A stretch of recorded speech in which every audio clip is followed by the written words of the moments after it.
Hello and welcome to my digital talk on the emerging post-conflict situation in the South Caucasus. As you saw from the title, South Caucasus is meanwhile a global hotspot, and this is what we are going to discuss with my guest today. Not only it is a global hotspot, but it is also important as it has implications for international political and economic relations in the broader regions. Starting with relations among the countries there, this digital discussion will also focus on countries such as Turkey, Russia, Iran, the Greater Caspian Sea region, and finally, China. We also will try to outline certain forecast developments in the post-Cold War international system in a broader sense until 2025 and through the 2020s and to the 2030s and hopefully even until 2040s. I'm pleased for this talk to welcome my good friend and colleague Robert Cutler.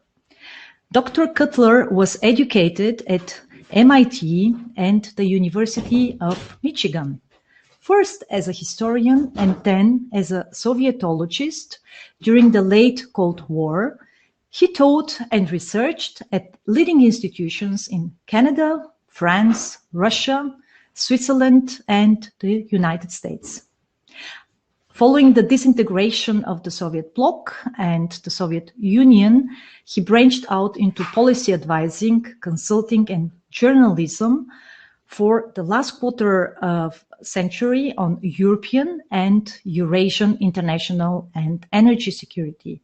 He has consulted widely to governments, international institutions, the private sector, and NGOs, and he maintains an extensive presence on the web.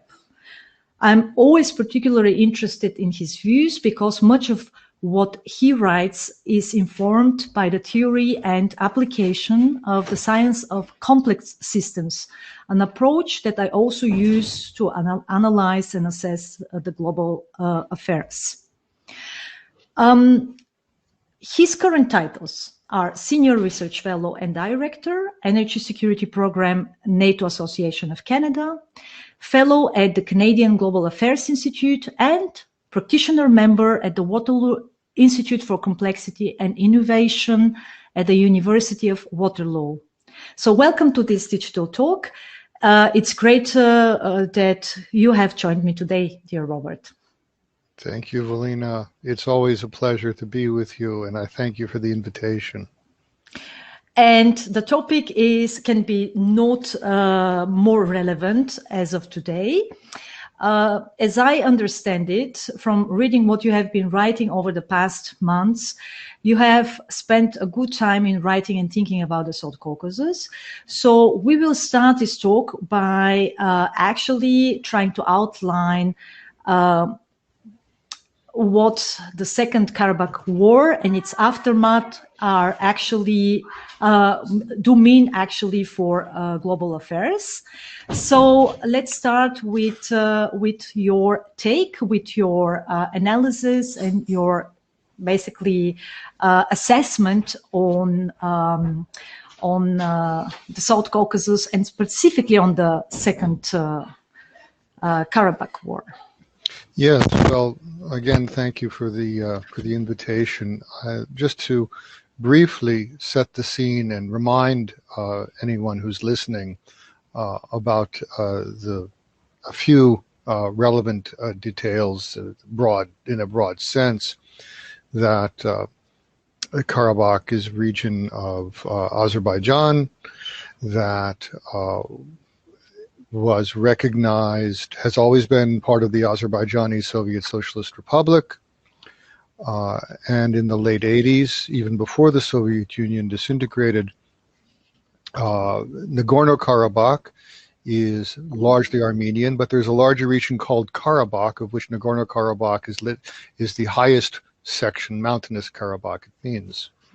So in the late 80s and early 90s, Armenian forces, military forces, assisted somewhat by Soviet Russian military forces, but mainly Armenian military forces occupied Nagorno-Karabakh and 7 surrounding administrative areas, districts in Azerbaijan, representing nearly 20% of the territory of Azerbaijan.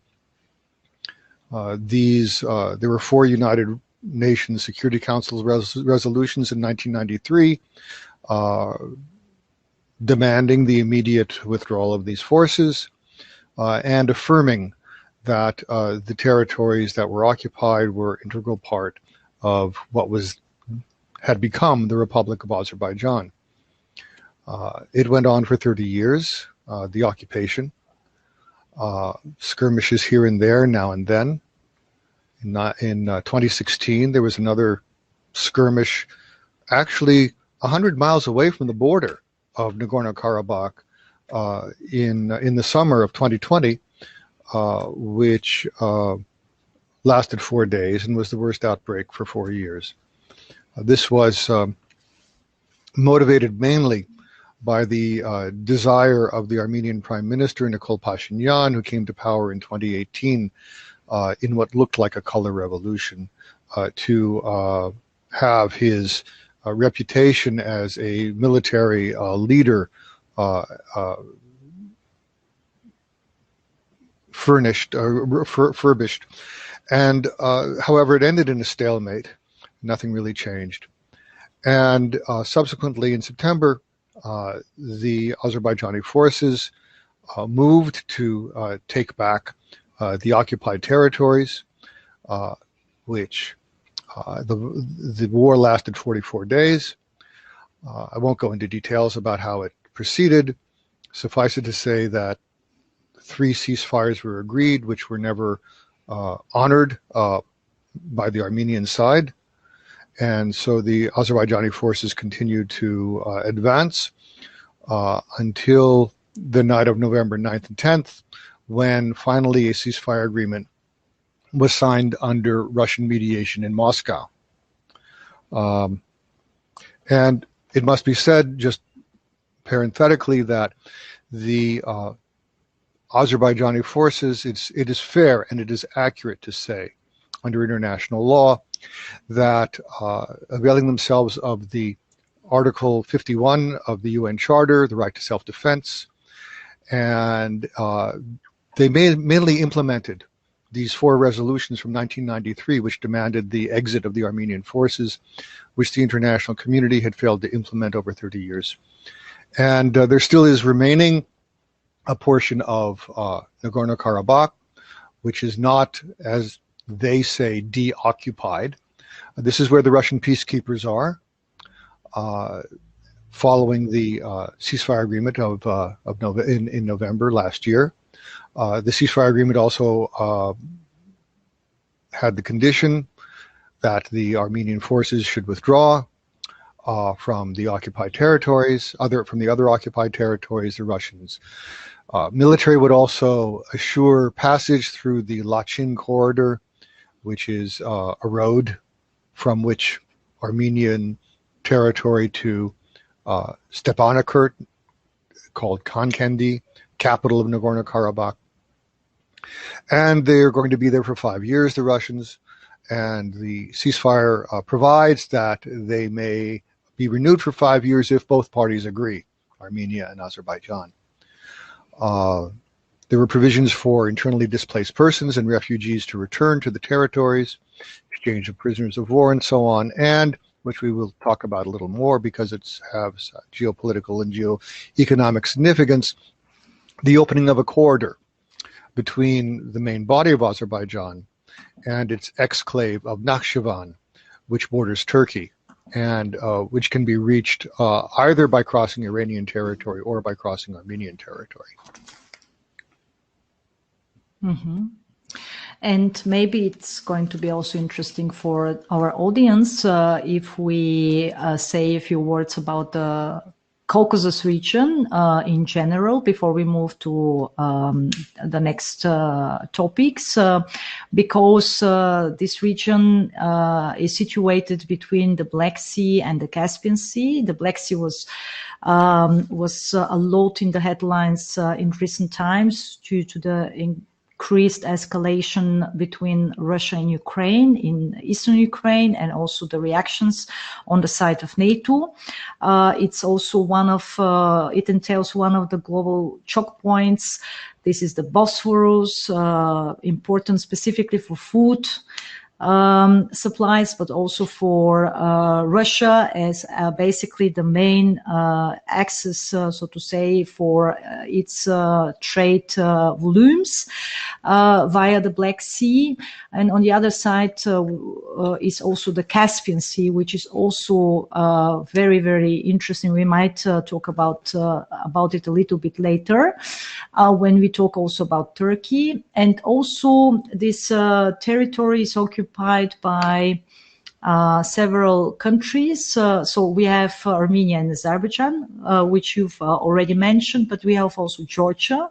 And also there are parts of southern Russia. So one part, which is called North Caucasus, is actually within the Russian territory. And it's a territory that has witnessed a lot of terrorist activities in the 90s following the collapse of the Soviet Union. On the other side, Armenia, Azerbaijan, Georgia are actually countries that are also part of European Union initiatives and are moving closer to the European Union, to Europe in terms of integration.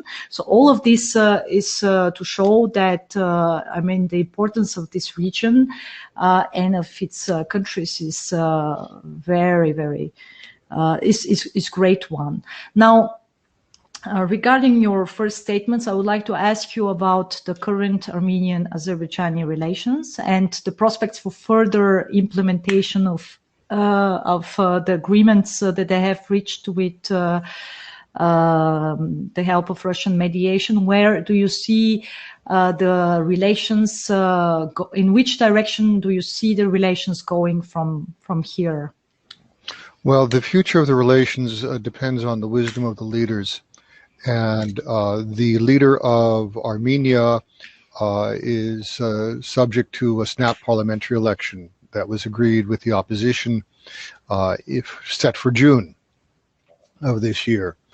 So the opposition in Armenia is the so-called by them the Karabakhi clan of Kocharyan and Sargsyan, who participated in the war in the late 1980s and early 1990s, and occupied the posts of president and prime minister for 20 years, from 1998 until 2018, when Pashinyan came to power in what had the appearance of a color revolution.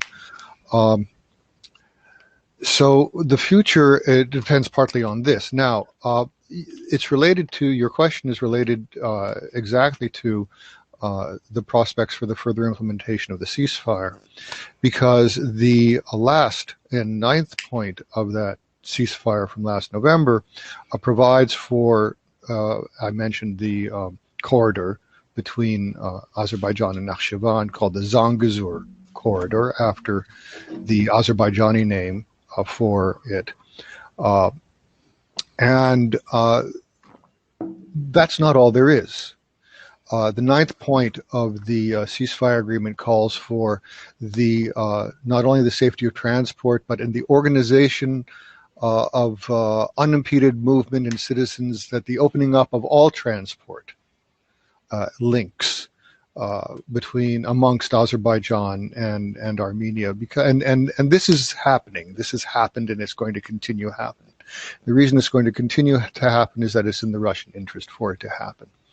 It's much easier for and it's much easier for Armenians who are traveling to Moscow to go by rail through Azerbaijan, because the connections through Georgia are not as good for transportation, direct transportation. So there's that, and the Azerbaijan is already delivering gas to Armenia, Russian gas, because otherwise Armenia has to buy electricity from Georgia. They have to get gas from Georgia. It's just that the connections are of all sorts of things are a lot easier to Armenia through Azerbaijan, and it's in the Russian interest. That's why it's going to happen. And the Zangezur corridor is also in the Russian interest, and that's why it's going to happen, because the Armenian railways are owned by the Russian railways, actually. And if the Russian railways want to build this line or refurbish the line or rebuild it, because there was one, then it's quite likely to happen. Regardless of who is elected prime minister in June, it will probably be Pashinyan, because it's in Russia's interest that Armenia should be more economically developed. Mm-hmm. And this corridor also will give Russia direct access to Turkey by rail through Azerbaijan and through the corridor. And from Turkey, you can go wherever you can go out from Turkey. You know, it's bordered by so many countries. You can go almost anywhere in the region. So that is very likely. As for, well, let me stop there. You had a question about the further implementation, and there are steps beyond that. But I'll just stop there by underlining or just repeating that this is not a peace settlement. It is a ceasefire agreement.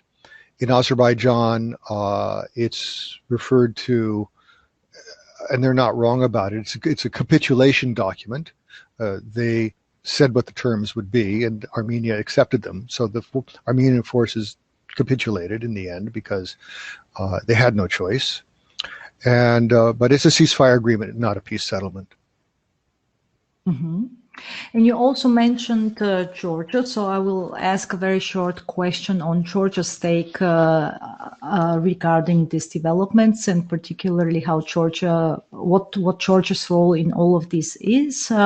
Maybe just to make a very short clarification for our audience, for those who are not familiar with the region and with the countries there, that Georgia itself was involved in a in a war actually with Russia in 2008, and is still dealing with the implications of this war, as for example, parts of Georgia have been actually two regions have been actually now announced, so to say, as autonomous republics, and these are South Ossetia and Abkhazia. But then again, also the territory, so the borders of Georgia are still being changed in of course, a way that is not conform with the international law. As Russia has still the ability to do so along the border. So Georgia is very, very cautious regarding any activities coming from Russia and its military, its troops in the region, in the South Caucasus. And of course, on the other side, how it's interesting to see how what Georgia's role and take is on the developments that you've outlined for us. Well, yes, thank you. Before I move to that, I just want to mention two other points that occurred to me while you were speaking to finish the answer to your last question, which is it should be said that the OSCE organization, the so-called Minsk group, it has no role anymore. You look at the Madrid principles that were to have formed the basis of negotiation. There are 6 or 7 of them, and five of them have already been realized by facts on the ground created by Azerbaijan. And during the fighting, the president of France made some unfortunate statements which greatly diminished his credibility as a neutral mediator, of France as a neutral mediator, and Russia is very happy to have mediated the ceasefire. The U.S. had next to nothing to do with it. The U.S.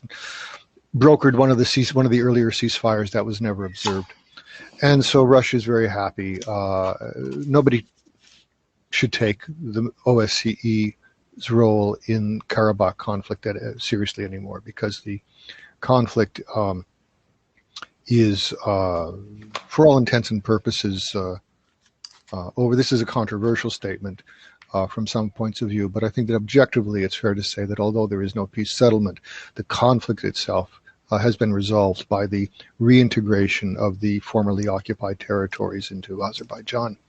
The last thing that I forgot to mention about what would about bilateral relations, one thing that is rather complicating the bilateral relations is that the Armenian side is refusing to turn over to the Azerbaijani side the maps of the mines that they laid in the formerly occupied territories over 30 years. And this rather complicates the return, as you might imagine, of refugees and internally displaced persons and economic development and so on. It is, in fact, technically, the refusal to turn over these maps is a violation of customary international humanitarian law. But we hope that that can be resolved as third countries begin to assist Azerbaijan in the demining with or without maps. But it's a huge territory. It's 4 times larger than Luxembourg, and there were 30 years of occupation, so it's a very difficult issue. And people are losing limbs every day, actually. Now, thank you for that opportunity to finish the answer to the last question. To come to Georgia, yes, and we can start to zoom out now. The President of Turkey, Erdogan, have proposed back in November or December a so-called six-way platform for addressing South Caucasus issues. These would be the 3 South Caucasus countries plus Turkey, Russia, and Iran. Georgia hesitates strongly to be involved in any of this because they do not want to be in a forum with Russia when Russia is occupying territory that is Georgian territory under international law.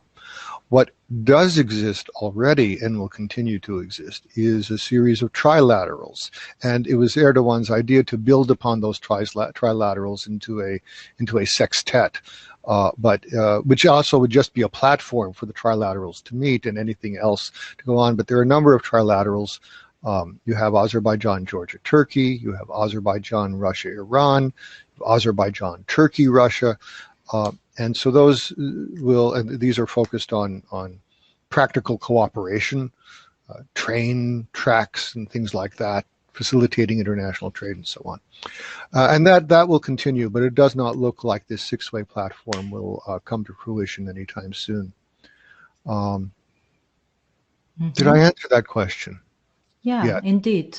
Okay. But this answer led me immediately to my next question, which is that I think it will be very interesting for our audience to unpack this trilateral relations a little bit. And you've mentioned some of them. So we have Azerbaijan, Georgia, Turkey. We have Azerbaijan, Russia, Iran. We also face a situation with, of relations between Russia, Turkey, and Azerbaijan. Then there is this so-called Greater Turco-Caucasian format, or if you like, that's not a format or a political structure. We're continuing to zoom out. As you know, I have spent a good deal of time looking at energy resource development in the South Caucasus and in the Caspian region more broadly. And what is there are 2 ways to do it. One is to drill down and look at the pipelines and the details of the investments and which companies are involved and so on. And the other way is a more broader, again, zoomed out, what I call, I'm not the only one, it's come back into currency, a geoeconomic perspective.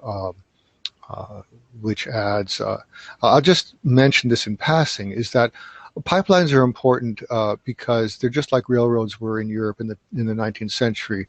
European powers in the 19th century built railroads in order to extend their central administration into the countryside. These pipelines, that's how I started. I started with the Caspian Sea, and I just followed the pipelines everywhere they went. Now they go from Baumgarten to Beijing. What the pipelines represent are not political alliances, but at a minimum, geoeconomic ententes, if not strategic partnerships. And therefore, they structure international relations from the bottom up, starting in the 1990s. And so you mentioned Greater Turco-Caucasia, which I should have to explain.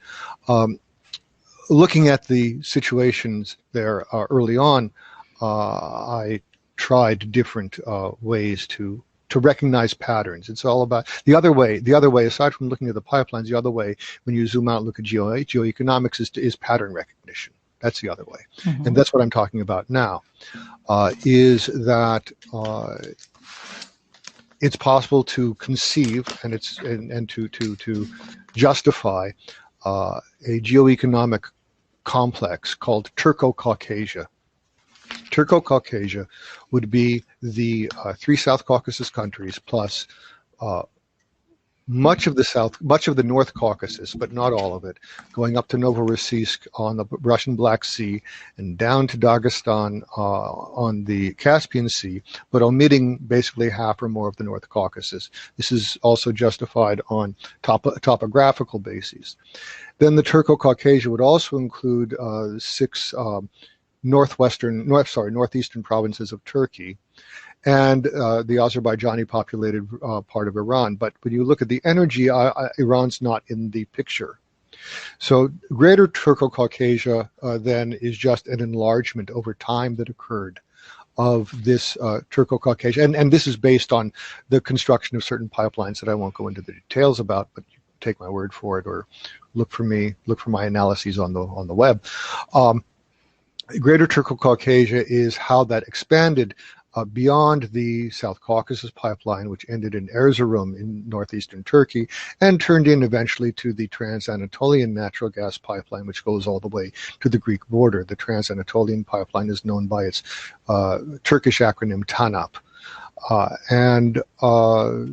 So Greater Turco-Caucasia also enlarges. I won't go into the details because Turco-Caucasia was already long enough. But Greater Turco-Caucasia is an enlargement of that that occurred over time on the basis of the further extension of geoeconomic energy ties.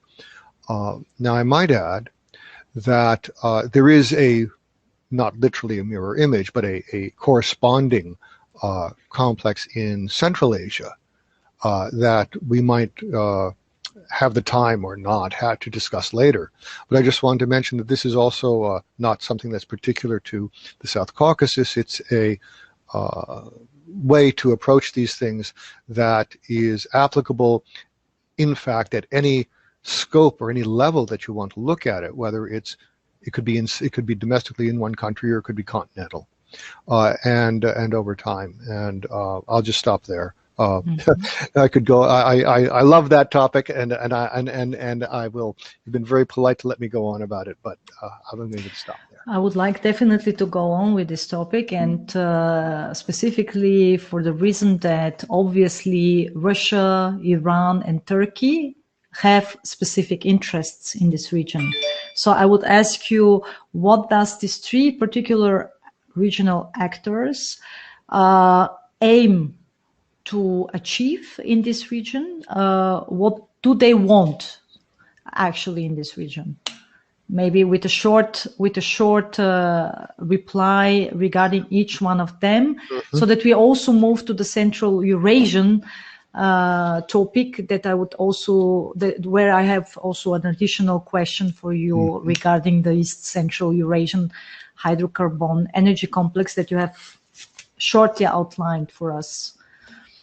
Yes, well, Turkey, as I mentioned before,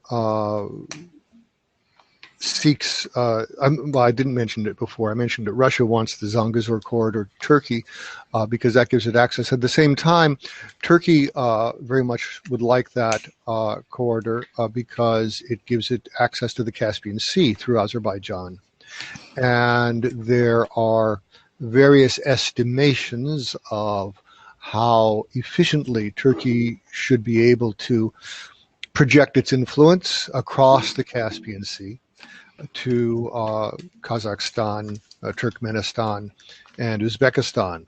Over time, Turkish construction companies have been very involved. Right after the Soviet Union fell, the Central Asian countries, all of which are Turkic, with the exception of Tajikistan, which is Persian culturally, looked toward Turkey, and basically Turkey couldn't come through for them, couldn't give them what they needed, either diplomatically or foreign investment or technology, and so there was in the mid 90s there was a great deal of there was a fair amount written about the competition between the Turkish model and the Iranian model for Central Asian, and there actually never was such a competition, and Turkey's influence diminished except on the economic level and on the person-to-person level, of course.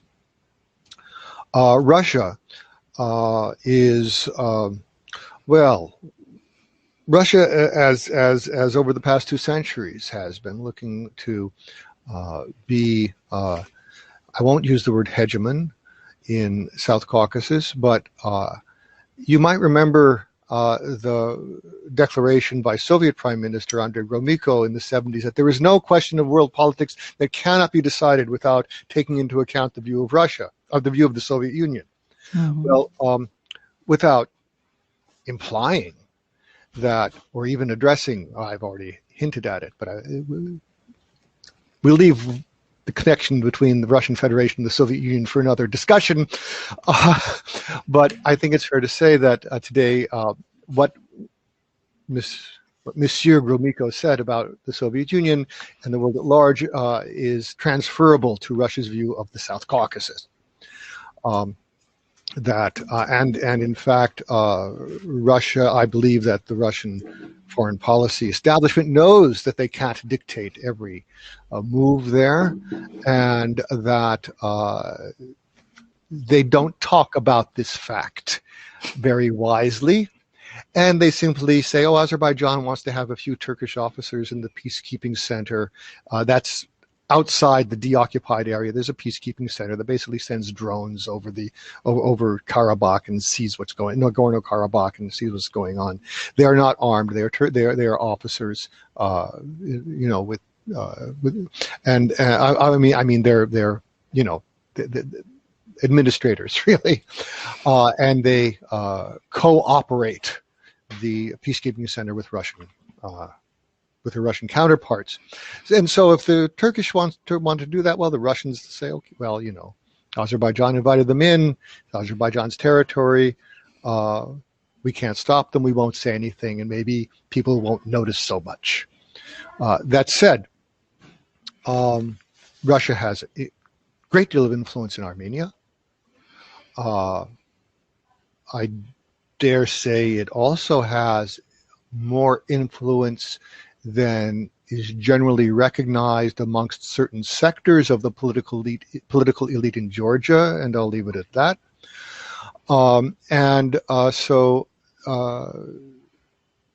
Russia wants Armenia to settle down. It's interesting that you have Armenians and Azerbaijan. The largest Armenian diaspora is in Russia. I forget the exact figure, 1.3 million, something like that. And there's like 1.1 million Azerbaijanis in Russia. They get along fine. Of course, it's in the Russian interest that they get along fine on Russian territory also. But they do. Much of the virulent, aggressive rhetoric and strident nationalism that has characterized Armenian behavior, Armenian state behavior over the last 20 years is due to the influence of the diaspora and the Karabakhi clan, which I mentioned before. The diaspora, of course, don't suffer the consequences that the people in Armenia have suffered during the last war. So this is what Russia wants. They want just to control in the French or the Russian word, not to control in the English Anglo-Saxon sense, but to surveil, to overlook, to control in that way. Mm-hmm. And what Iran wants, it's hard to say because they are so in such the dire situation, and recently volunteered. No, they didn't volunteer. The ruling elite volunteered to put the entire population and economy under the Chinese yoke for the next 25 years by a state-to-state document. What they want, they'd like a little more better transportation. This is what the Russia-Azerbaijan-Iran cooperation is about. They would like better access to Armenia, which the corridor, the Zangezur corridor, would not cut them off from that access. Iran, I must say, does not seem in a position to demand very much, and I'll leave it like that. Mm-hmm. And you've also mentioned China, so maybe this is now a good way how we can move towards the broader picture. Defining this region, you've outlined for us also existing pipelines, so obviously there are economic interests in the region, which are due to the fact that there are natural resources and energy reserves in this region, unequally dispersed, which makes the situation even more complicated. So next to the very low level of cooperation between these countries among each other, there is also this very unequal economic development due to the fact that not all of them are actually exploiting certain natural resources or fossil fuels, like it is, for instance, the case with Azerbaijan, which is an energy-rich country. And you have also extensively written and analyzed something that is called East Central Eurasian Hydrocarbon Energy Complex. Specifically for the case of Russia, once again, but also China and Kazakhstan. So I'm using the opportunity to mention this publication so that you can also tell the audience a little bit about this complex and how do you link this to the South Caucasian region. What is the concrete connection also to China, and why is China suddenly present in the region? Yes, let me build up to the Central Eurasian Hydrocarbon Energy Complex, which for an abbreviation I'll call it the HEC. I have definitions and literature reviews and some publications, but just HEC. Also, the ordinary language signification gives you a good idea of what it means also. You recall I mentioned the Greater Turco-Caucasian Hydrocarbon Energy Complex, in fact, is what it is, geoeconomic energy complex. And I mentioned how the Turco-Caucasian enlarged, grew into the Greater Turco-Caucasian. Well, it grew further, it enlarged further over time to what we can call the West Central Eurasian Hydrocarbon Energy Complex. Now, these HECs typically have a triangular basis. 3 countries, 3 capitals that form the basis for the extension. In the case of the Turco-Caucasian and greater one, it's Russia, Azerbaijan, and Turkey. And What happened in the last 10 years, well, what happened from roughly 1995 until 2005 was 2007 was the U.S. got implicated in this. And then with the arrival in power of the Obama administration, for whatever reason, this influence, the U.S. started paying less attention and has ceded some of its influence there to other actors. But the European Union came in with, most notably with the project of the Southern Gas Corridor, which and also the Eastern Partnership, building upon the neighborhood program, the European Neighborhood Program, the one that was directed to the East, became the Eastern Partnership, includes also Ukraine, Moldova, and Belarus.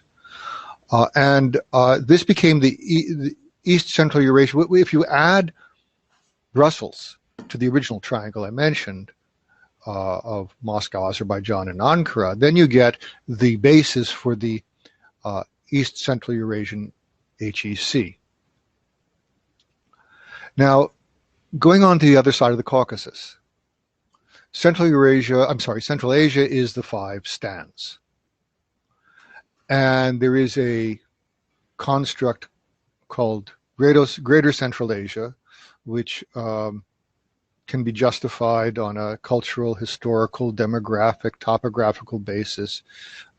Basically, it circumambulates Greater Central Asia proper. It includes southern Russia. It includes Xinjiang. It includes part of the Caspian Sea. It includes northeast Iran.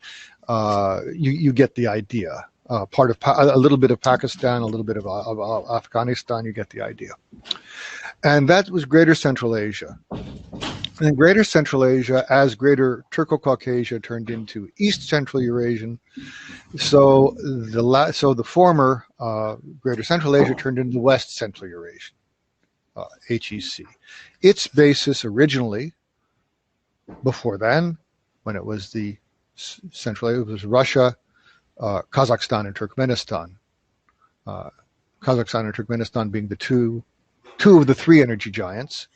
Uzbekistan is also an energy giant, but they produce almost exclusively, until recently, mostly for domestic consumption, which is why you don't see them discussed in the same league. Then what happened over time was first the U.S. came into the region 20 years ago. Then they left, and then the Europeans tried to come into the region, and it was too far away. And then the Chinese came into the region, and they stayed. So now for West Central Eurasia, just as you had 3 + 1 to be the triangle plus 1 to be the basis for East Central Eurasia, for West Central Eurasia, you're adding Beijing, you're adding China to that, and that's the basis for that. So that's the East Central Eurasian and the West Central Eurasian. Now, what about Central Eurasia? I should have brought maps. I'm sorry, I should have brought maps next time.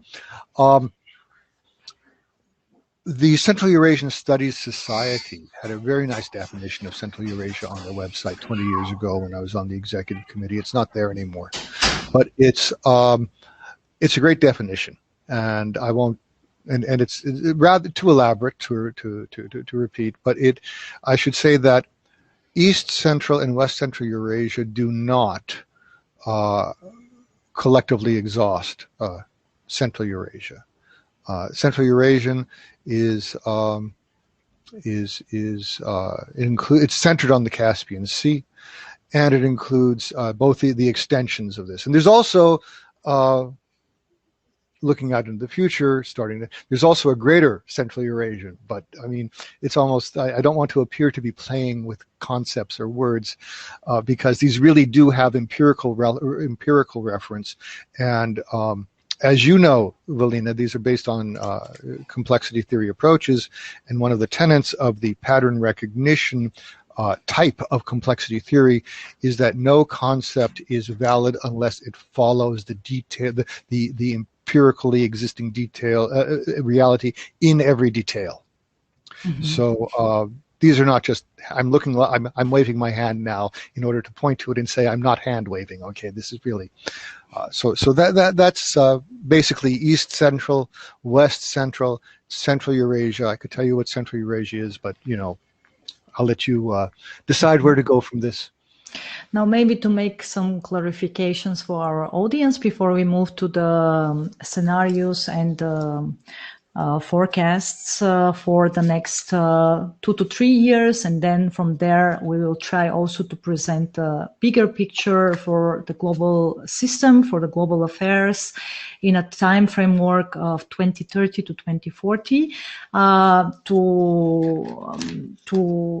So the first clarification would be that why the South Caucasus is to be seen as a global hotspot is also because China is now very active in building certain terrestrial connectivities that go specifically through this Central Asian countries, and meanwhile with the deviation also via Turkey to Black Sea and to the South Caucasus. So that's why what Robert outlined in within this greater energy Eurasian concept with the participation of different triangular formats, it's very important because for energy-hungry China, this will be increasingly a region where China sees strong geo-economic incentives to participate. One reason will be, of course, energy supply, but there are also others, such as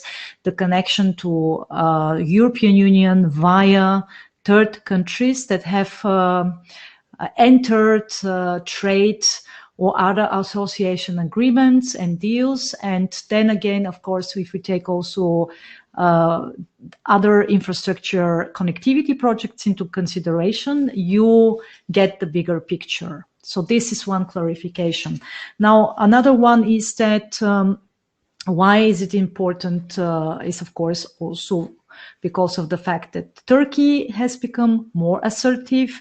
Iran is now part of a bigger equation in China's Silk Roads. So basically, you can just use one of the interactive maps on Google, and you can immediately see how this terrestrial connectivities goes. So one way is also through Iran, and that is why also Afghanistan has become so important for China. And Robert also mentioned Xinjiang, and in the West, Xinjiang is mostly known for the gruesome human conditions when it comes to certain minorities and when it comes to human rights violations and genocide. But in this case, I'm mentioning Xinjiang because it is very important territory, because most of these terrestrial connectivities go through Xinjiang. So this is basically a place, a hub where China can control its terrestrial corridors moving to Central Asia on the one side, deviating through Iran and Turkey on the other side, and then we have third terrestrial connectivity, which is then going through Pakistan and connecting China to the Indian Ocean. Now, I'm closing these remarks, and I want to move to the bigger picture, which is, dear Robert, what is your expectation, your anticipation for the next 3 to 5 years period? In the South Caucasus or in general? So given this circumstances... We already talked about the South Caucasus. Yes. So this is in general. Exactly. Having zoomed out, you have helped to zoom out and give an eagle eye view of some of the things that I discussed in slightly greater detail. And so what I have to, in order to answer your question, I must talk about the evolution of the post-Cold War international system, because that's how I look at it. Going back to, if you would ask me to go back to the early 15th century and describe the evolution of international systems since then, focused on Europe, of course, simply because it became universalized through colonialism, but with all due respect to the international systems of Central Asia and other places.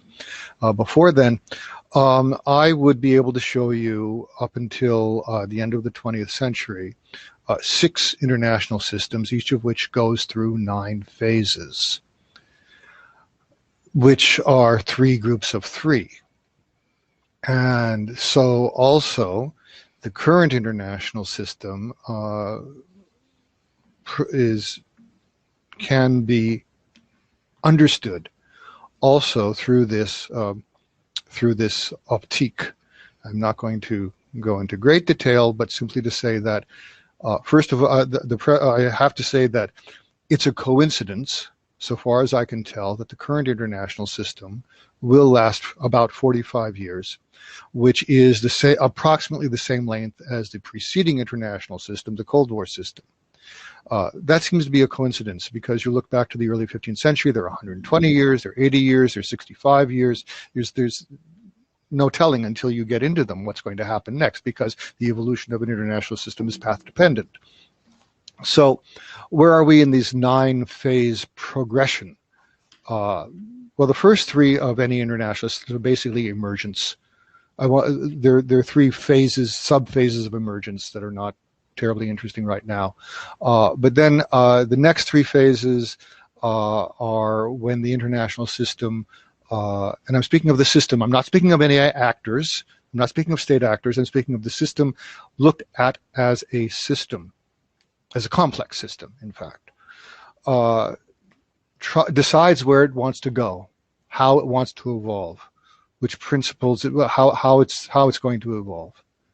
And then the third set of 3 phases are coherence. I mean, the technical word for the second one is autopoiesis, which you know, but that literally means goal creation, self-creation. I'm sorry, autopoiesis is self-creation. Mm-hmm. And then the third is emergence. And what usually happens is that in the 7th of the 9 phases, which is the first of the last 3, the system fails to meet the demands to maintain itself that have emerged over the course of its life from the development of demographic, economic, technological developments that lead peoples to put demands upon their states which participate in the international system, which bring up new demands.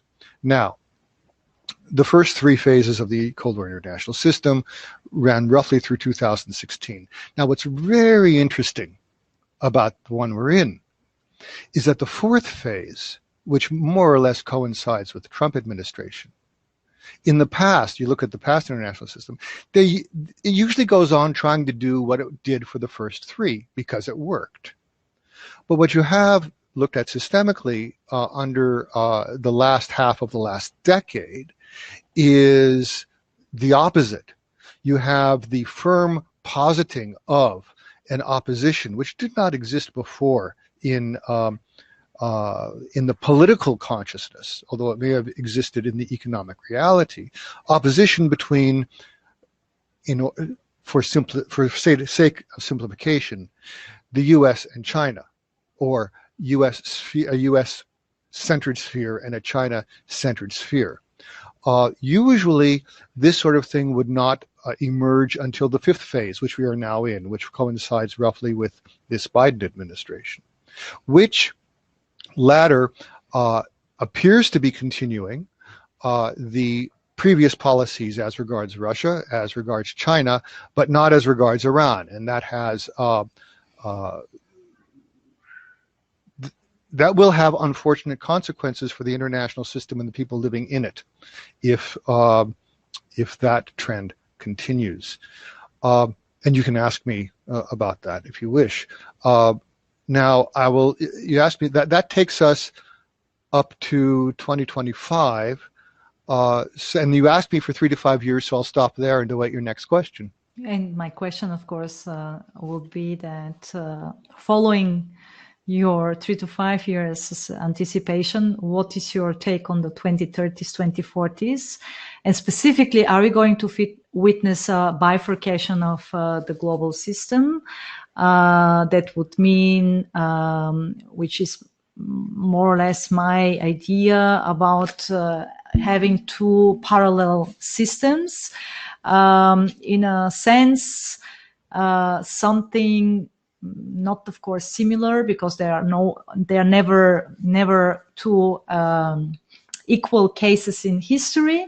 But if you take the Cold War with the bipolarity between the United States and Soviet Union, just to give the audience an idea what this bifurcation would mean, is in this particular case a kind of systemic decoupling of China from the US-led socioeconomic systems, and creating alternative networks in every relevant domain, from trade, economy, energy, to diplomacy, international regional organizations, to other supply chains, of course, to agriculture, and so on.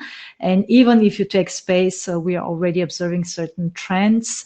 China is not included in the International Space Station, so now is considering to build its own one in a cooperation with Russia, for instance, on the moon. But I suppose that there will be at some point an International Space Station also, which will operate in isolation from the West. So what is your take on that matter? How do you see the world, the global affairs from the perspective of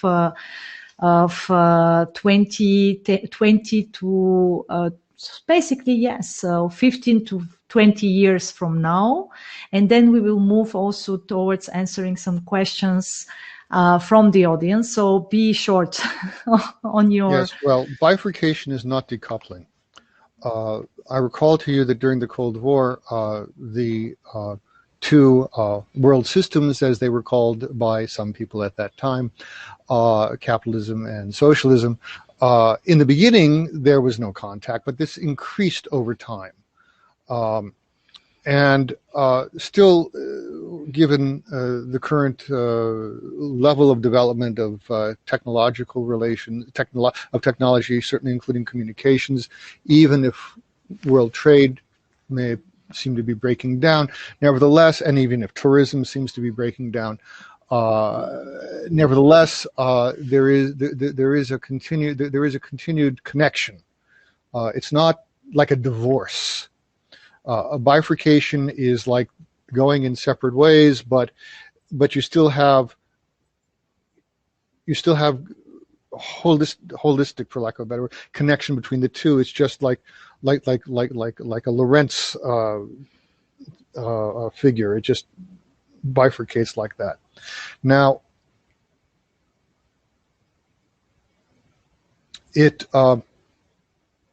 I will briefly answer about the 6th and the 7th phases, and this will give me the answer of the 9, and this will answer this.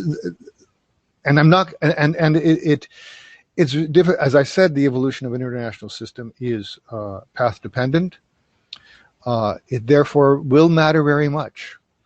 The results of the next U.S. presidential election in 2024. From a systemic point of view of the international system, that would be about the time when the 6th phase is entered out of 9, and the 6th phase is when the system strives toward what it posited earlier to be its goal. The technical word is entelechy, good Aristotelian Greek word. And where the telos, the goal, is manifest in the activity of the system. By the way, complex systems, this is a little abstract. This can be applied. Human beings are complex systems. So this can be used to, I've used it to analyze my own life. It's not just like, abstractions up there, so, and analyze other social and political phenomena. So I just mentioned that in passing in the event that it begins to seem a bit too abstract.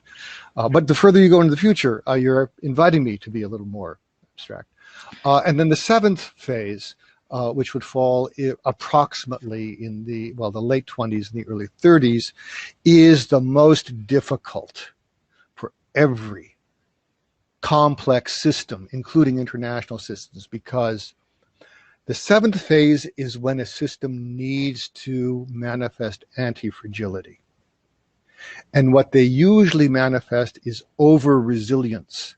Resilience is great, but too much resilience makes a system weak and easily broken, which is what happened to all the international systems you look at back to the early 15th century. And so you know what anti-fragility is, but I'll just leave it like that. And if you want to explain to the audience, you can do that. And then what happens is going to be a breakdown. I don't know what the trigger is going to be. The trigger could be hard to say. I mean, things are going to become much more interesting in the next 10 years. More small-scale wars, resource scarcity, and so on, which leads to interstate conflict and all sorts of things like that. And of course, now moving further on, in the next 10 years, Rutger Dornbusch, who's a Nobel Prize-winning economist, was at MIT. If he's alive, he still is, had a phrase, which is that the crisis always takes longer to arrive than you expect, and it always develops faster than you can imagine. That's what's going to happen. I don't know, late 20s, early 30s. It's going to have something to do with China, because Chinese economy is failing. Demography is destiny. Population has started to decline. Percentage of population in workforce is not going to grow. And again, it's path dependent. We don't know. We can centerize or do forecasts, if you have a one-day seminar or something. But it's got to have something to do with China.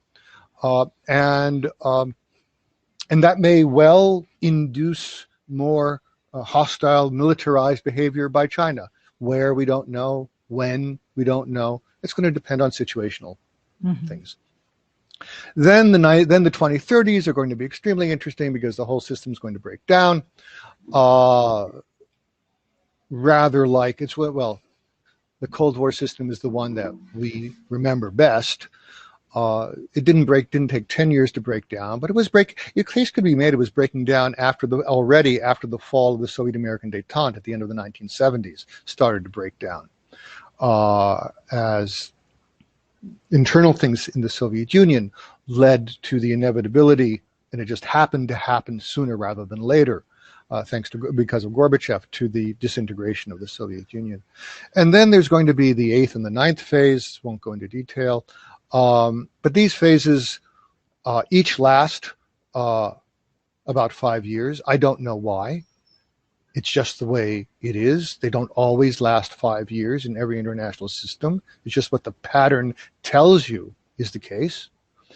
And then there's going to be a grand collapse in the early to mid 2040s. And there's going to be another international system transition, like the 1990s was a transition from the post-Cold War transition, if you remember, from the Cold War system to where we are now, starting in 2001, 2002.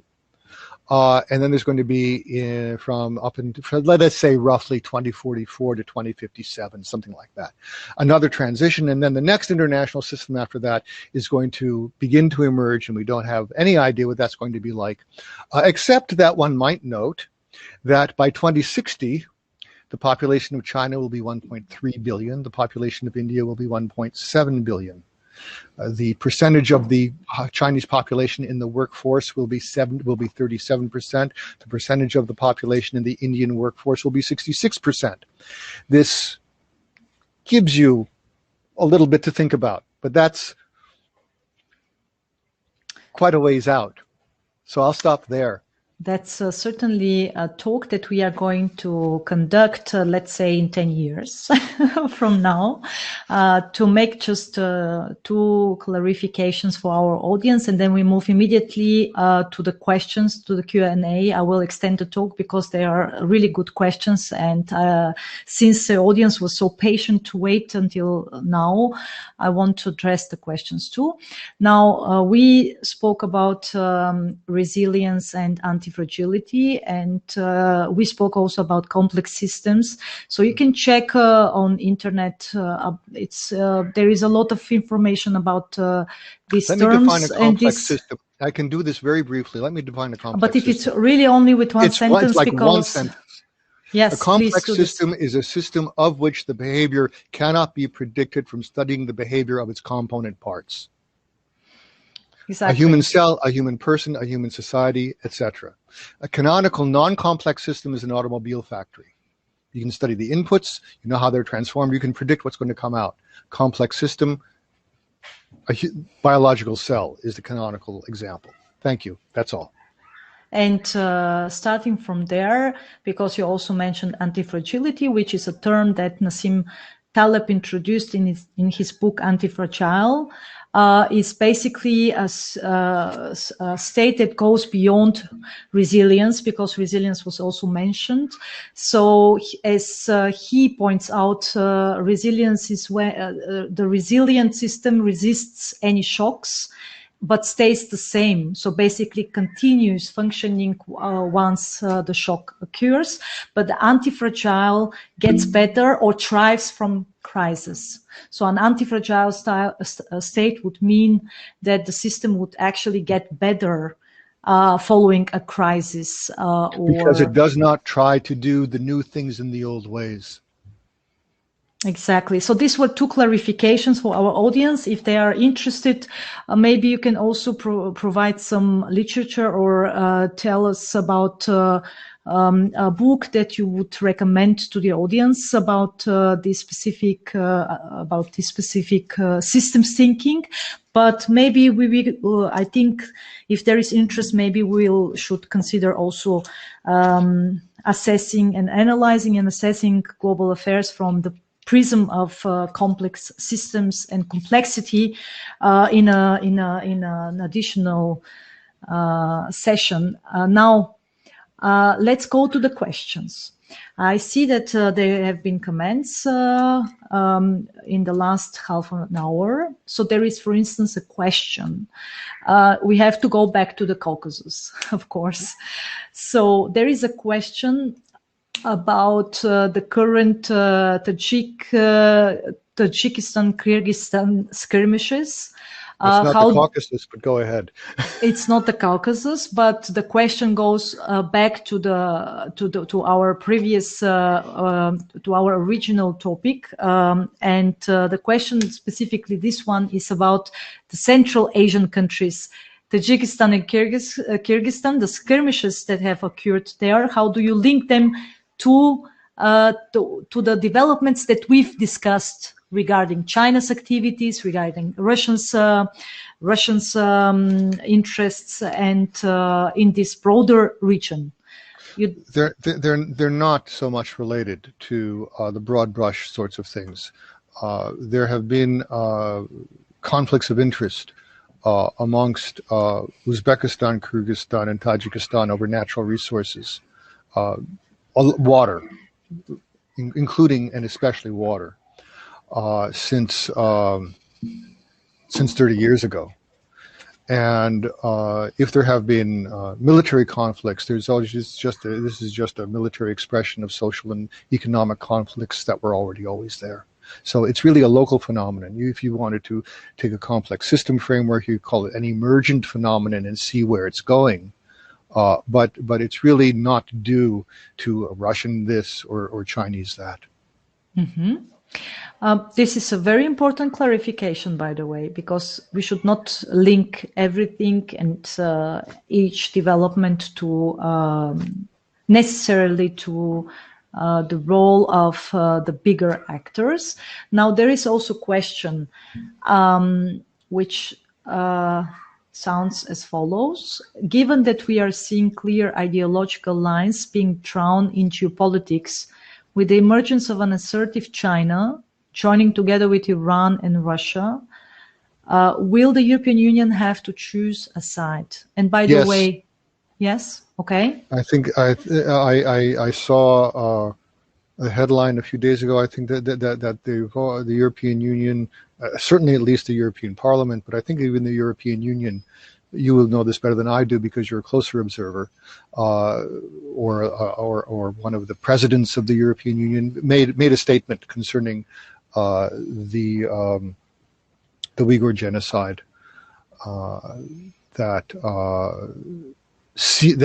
is taken by some observers to mark a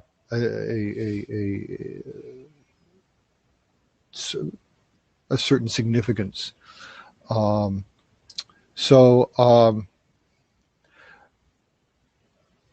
Okay. I know you're go ahead.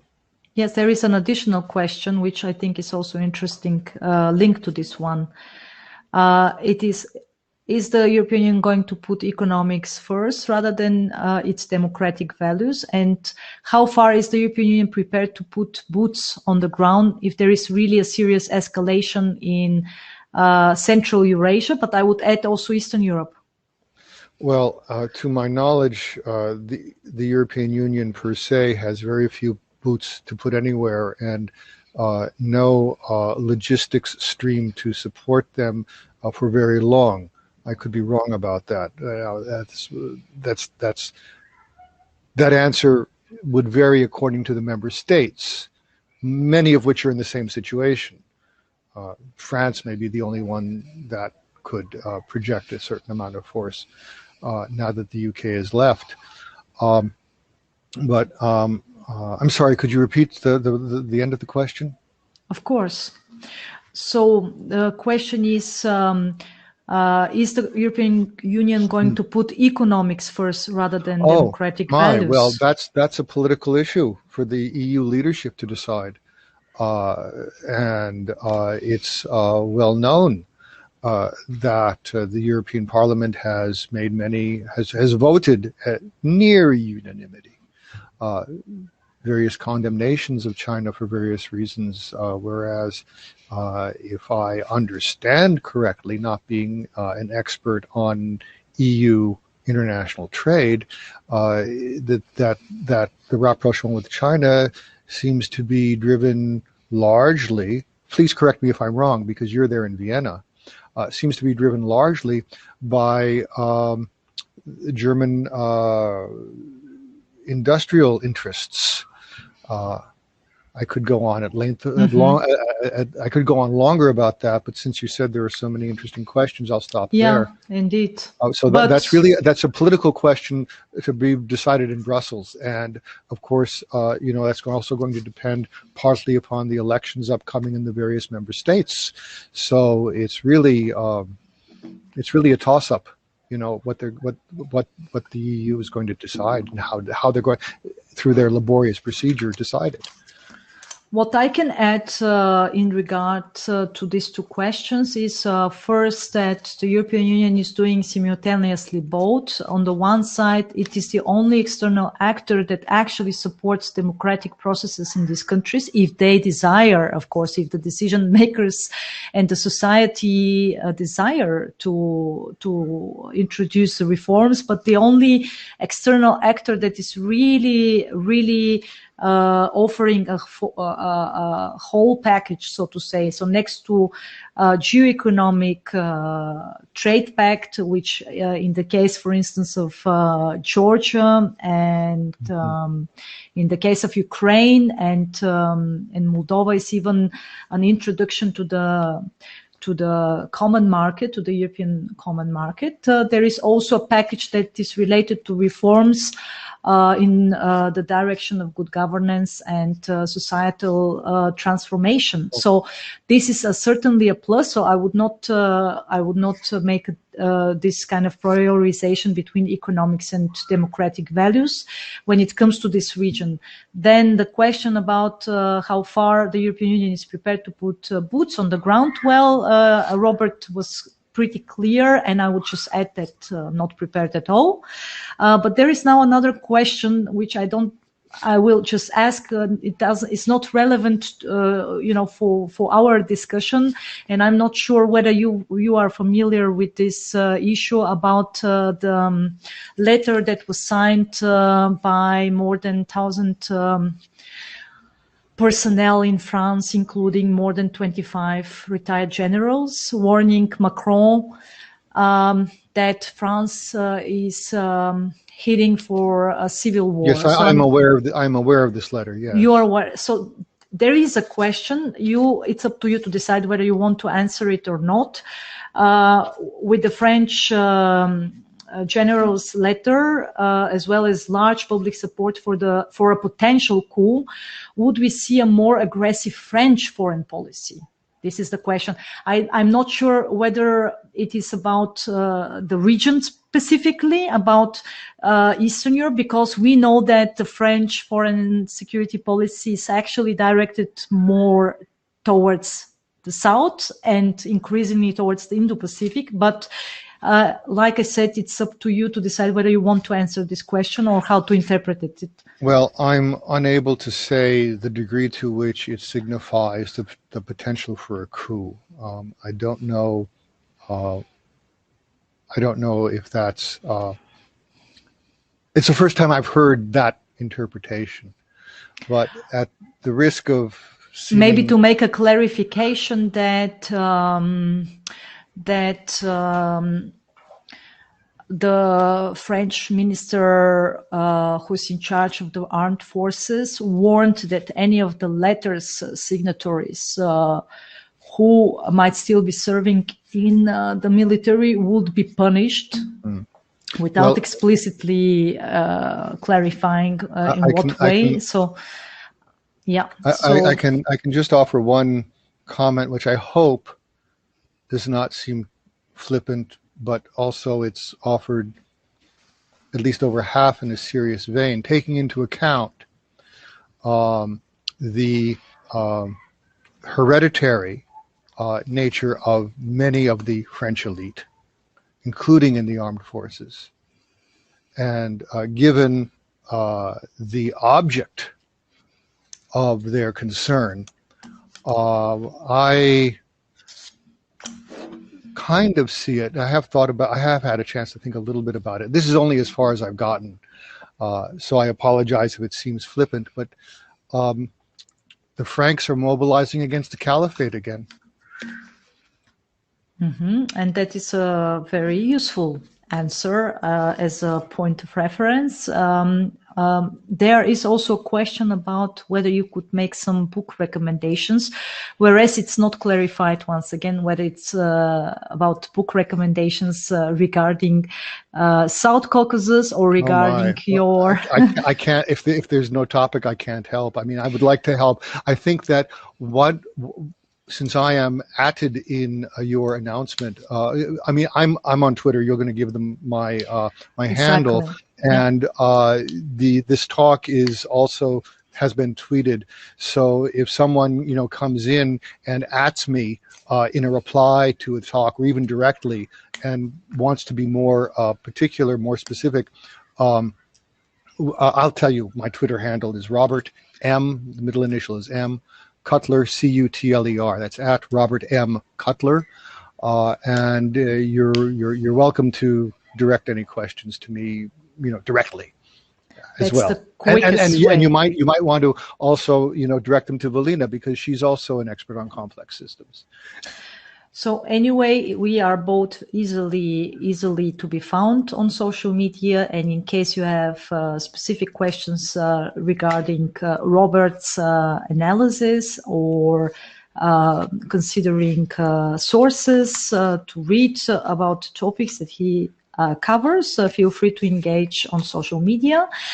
Final question, which has just appeared on the chat, is in the chat room, is given European Union's military unpreparedness, is it likely that China and Russia, the Dragon Bear, would be testing European Union by launching hybrid warfare? It's already the case, by the way, as well as direct military aggression in the next 5 years. I suppose it's meant the eastern neighborhood, whereas Russia has actually increased its presence also in the southern neighborhood. But it's up to you to answer this question. I'm not an expert on military strategy or materiel. That having been said, it would seem to me that the Russian military has enough on its hands at present, and that any further deployment is for psychological intimidations.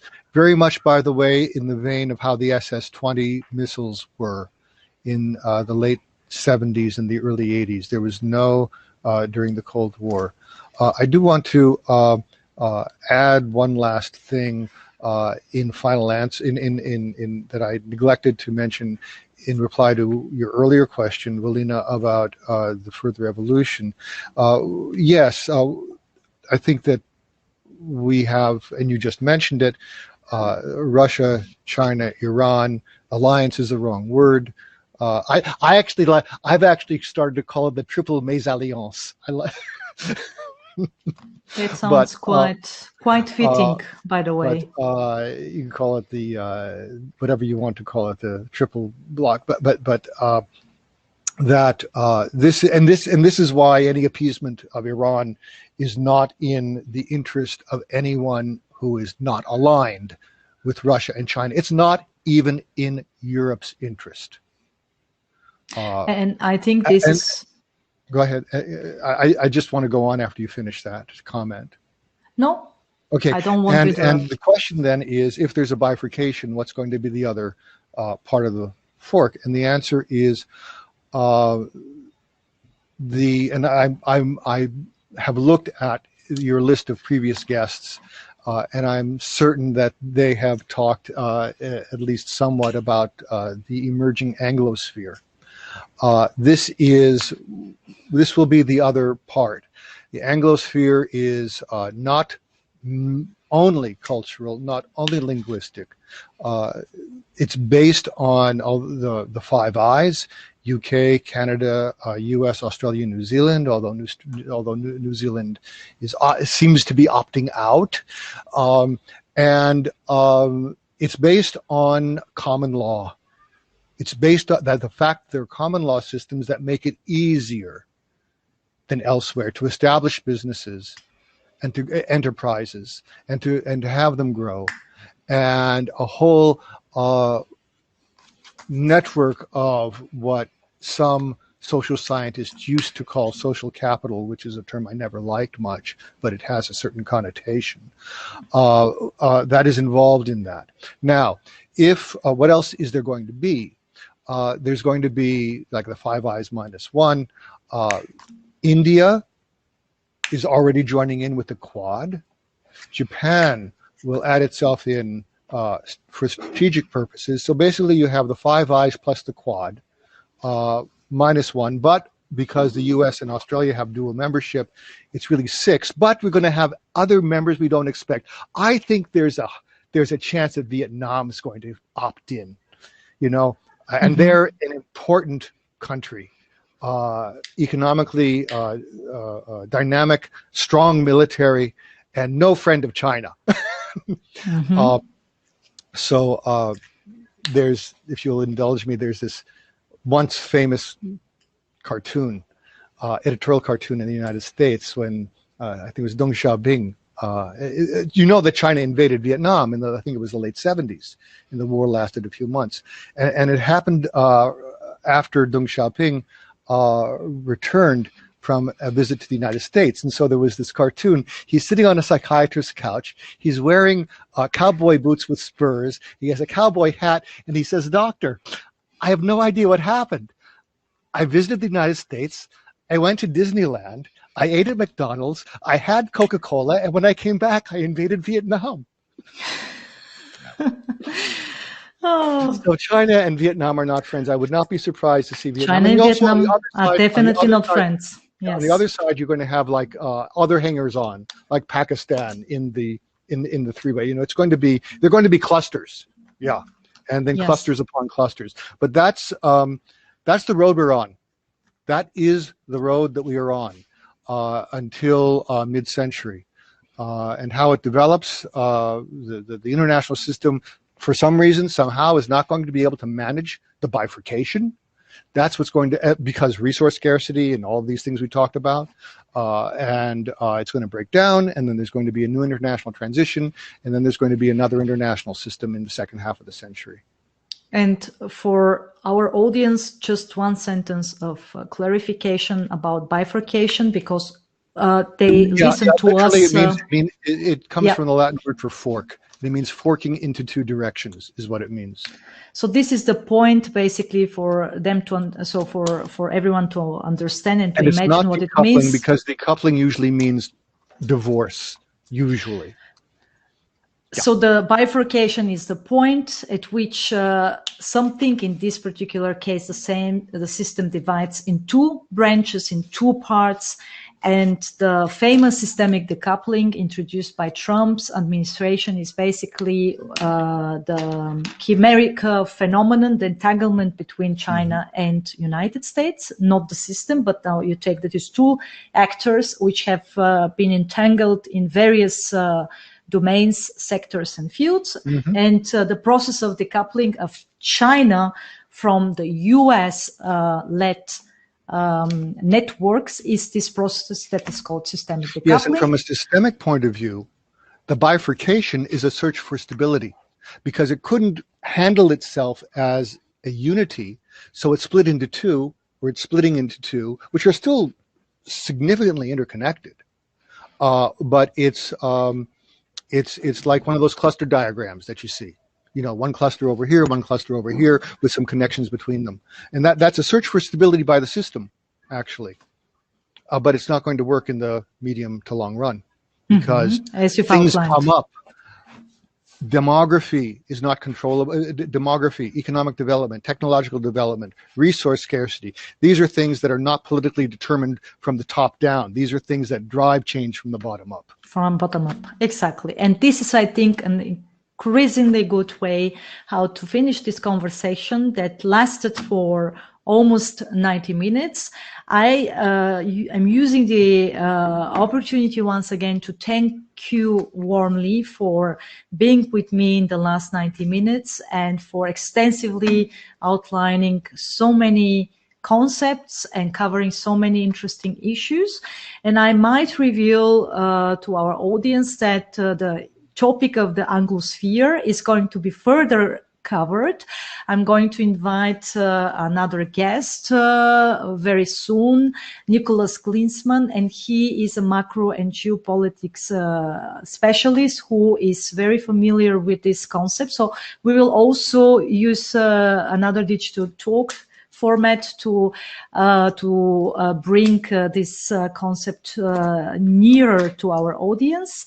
And I'm also planning to invite an intelligence specialist who is going to cover the issues within the Five Eyes and also the issues with the increasing threats and risks coming out of from this specific domain. This is just a teaser for the audience. And once again, thank you very much for being with me. Please feel free to, and do not hesitate to send requests to Robert. You can find him on Twitter, and you can find him also on my Twitter timeline, as I will be posting this digital talk in a YouTube format and also in an Apple podcast format. Thank you very much for being with me, and stay safe and sound. Thank you, Velina, for being such an excellent moderator and interviewer. Thank you.